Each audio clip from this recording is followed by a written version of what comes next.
Hello students, पहलवान Gurudeen group of college के अंतर्गत आने वाले पहलवान गुरुदीन महिला महाविद्यालय के इतिहास विभाग अध्यक्ष मैं साधना नागल एक बार फिर इतिहास का एक नया वीडियो लेकर उपस्थित हुई हूँ। यह वीडियो आपके सिलेबस से संबंधित है। वीडियो को लाइक और शेयर जरूर करें। अपनी स्टडी को नियमित रखने के लिए पहलवान गुरुदीन के यूट्यूब चैनल को सब्सक्राइब करें और बेल आइकन दबाएं ताकि आपको नए वीडियो की नोटिफिकेशन मिलती रहे। इस वीडियो में मैं आपको प्लासी के युद्ध के बारे में बताऊंगी। प्लासी का युद्ध नवाब सिराजुद्दौला को गद्दी से हटाने का षड्यंत्र पूरा करने के बाद क्लाइव ने नवाब पर अली नगर की संधि के उल्लंघन का आरोप लगाया और नवाब के उत्तर की प्रतीक्षा किए बिना वह सेना के साथ मुर्शिदाबाद की ओर चल पड़ा। वस्तुतः नवाब ने कोई उल्लंघन नहीं किया था। यह तो युद्ध आरंभ करने के लिए क्लाइव का बहाना था। नवाब को भी षड्यंत्र का पता चल गया था। उसने भी युद्ध की तैयारी की क्योंकि अब्दाली दिल्ली से वापस आ चुका था, अतः उसे भी अब अली नगर संधि की आवश्यकता नहीं थी। संक्षेप में प्लासी के युद्ध के कारण निम्नलिखित थे। उत्तराधिकार का विवाद। प्रारंभ से ही अंग्रेज बंगाल के उत्तराधिकार के विवाद में हस्तक्षेप कर रहे थे। उन्होंने घसीटी बेगम को प्रोत्साहित किया था और उसके दीवान राजवल्लभ के परिवार तथा कोष को कलकत्ता में अपने संरक्षण में रखा। बाद में उन्होंने शौकत जंग का खुलेआम समर्थन किया था। कर्नाटक में सफलता प्राप्त करने के बाद उनका उद्देश्य बंगाल में भी ऐसा नवाब गद्दी पर बिठाना था जिस पर उनका नियंत्रण हो। अंग्रेजों द्वारा दस्तकों का दुरुपयोग।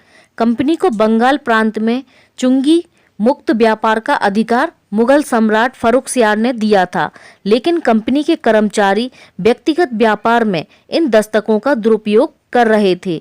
वे भारतीय व्यापारियों को भी दस्तक बेचते थे। सिराजुद्दौला इससे अत्यंत रुष्ट था क्योंकि इससे राजकोष की हानि हो रही थी।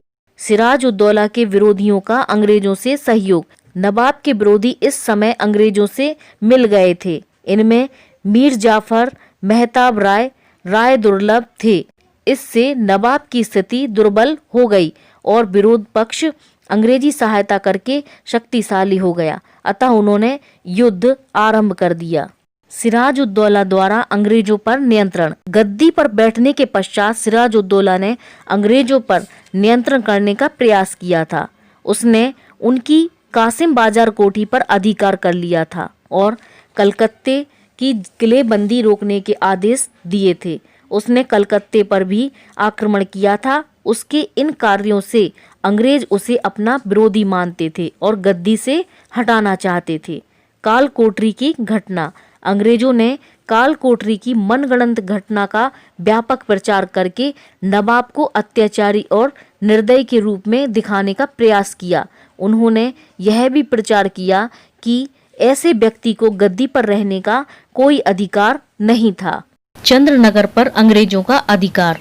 नवाब के स्वाभाविक मित्र फ्रांसीसी थे जो अंग्रेजों के विरुद्ध उसकी सहायता करने को तत्पर थे। अतः अंग्रेजों की नीति थी कि नवाब से युद्ध करने के पूर्व फ्रांसीसियों की शक्ति को पूर्ण रूप से नष्ट कर दिया जाए। सिराजुद्दौला ने फ्रांसीसियों की सहायता का महत्व नहीं समझा, अतः चंद्रनगर पर अधिकार करने के बाद प्लासी का युद्ध होना स्वाभाविक परिणाम था। सिराजुद्दौला की भूलें। प्लासी के युद्ध के लिए नवाब की भूलें भी उत्तरदायी थीं। उसने अलीनगर की संधि में अंग्रेजों की समस्त शर्तों को स्वीकार कर लिया। इससे अंग्रेजों का साहस बढ़ गया। अपने अधिकारियों के विरुद्ध उसने विवेकपूर्ण नीति नहीं अपनाई, जिससे वे रुष्ट होकर अंग्रेजों से मिल गए। अपने दुर्व्यवहार से उसने हिंदू व्यापारियों तथा साहूकारों को भी रुष्ट कर दिया। उसने फ्रांसीसियों का विनाश हो जाने दिया। षड्यंत्र की सूचना प्राप्त होने पर उसने मीर जाफर और अन्य षड्यंत्रकारियों को कैद नहीं किया, बल्कि उनको उनके पदों पर रहने दिया।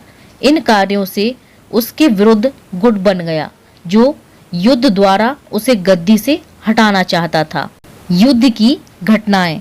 23 जून 1757 नवाब पर अलीनगर की संधि के उल्लंघन का आरोप लगाकर और उसके उत्तर की प्रतीक्षा किए बिना क्लाइव 8000 सैनिकों के साथ मुर्शिदाबाद की ओर चल पड़ा। 22 जून को क्लाइव भागीरथी नदी के तट पर स्थित प्लासी नामक स्थान पर पहुंच गया।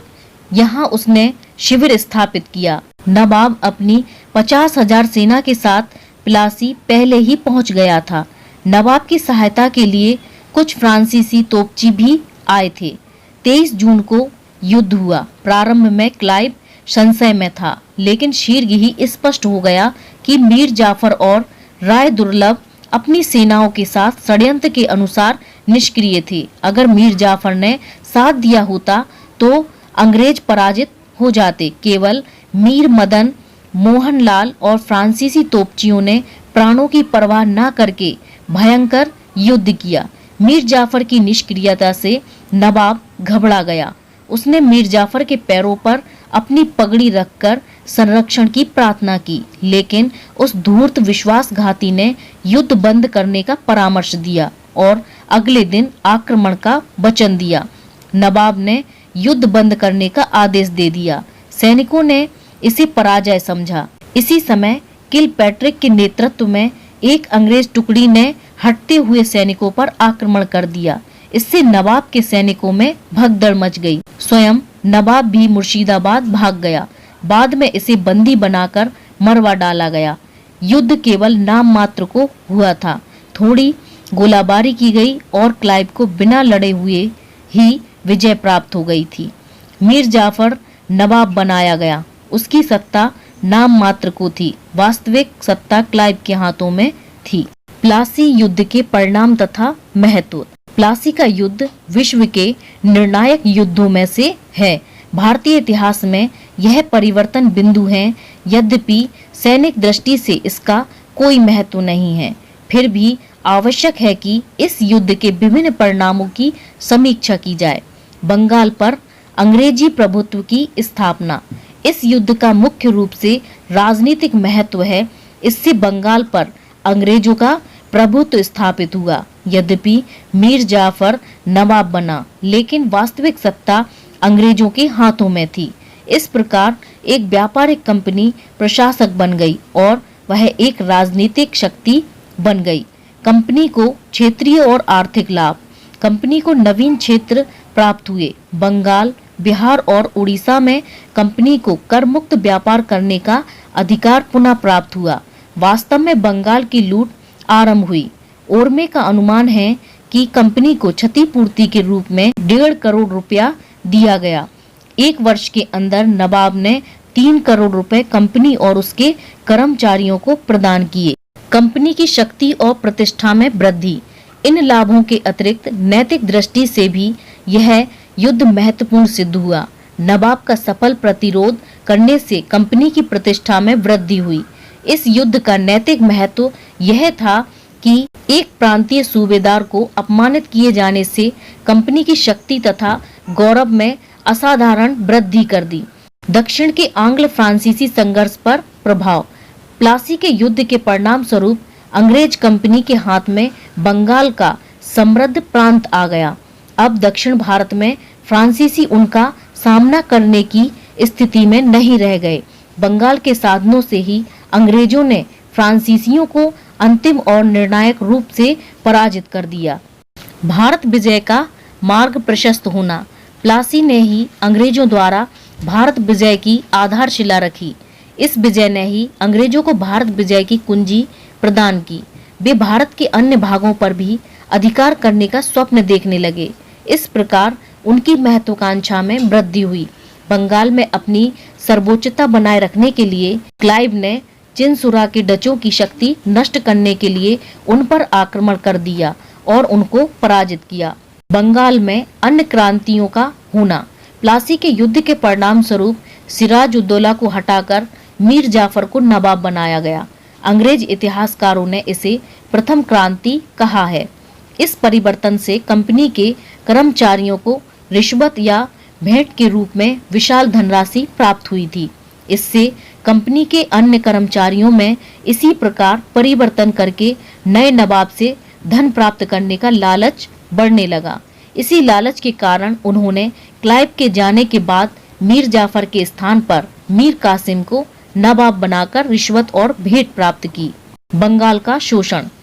प्लासी से बंगाल की वह लूट और शोषण आरंभ हुआ जिसने बंगाल जैसे धनी प्रांत को निर्धन बना दिया। अगले 8 वर्षों में कंपनी के कर्मचारियों ने 15 करोड़ रुपए का लाभ व्यापार से प्राप्त किया। 1757 ईस्वी के पूर्व कंपनी को भारतीय माल खरीदने के लिए इंग्लैंड से सोना और चांदी लाना पड़ता था। बंगाल के धन से ही जो रिश्वत और लूट में प्राप्त होता था, भारतीय माल खरीदकर इंग्लैंड भेजा जाने लगा। कंपनी के डायरेक्टरों ने आदेश दिया कि मद्रास और बम्बई प्रेसिडेंसियों का व्यय भी बंगाल उठाएगा। इंग्लैंड में क्लाइव की उपलब्धि को असाधारण माना गया। इसकी प्रशंसा इंग्लैंड के प्रधानमंत्री पिट ने की। डायरेक्टरों ने भी कृतज्ञ भाव से उसे बंगाल का गवर्नर नियुक्त कर दिया। वस्तुतः प्लासी से भारत की राजनीतिक तथा आर्थिक दासता का युग आरंभ हुआ।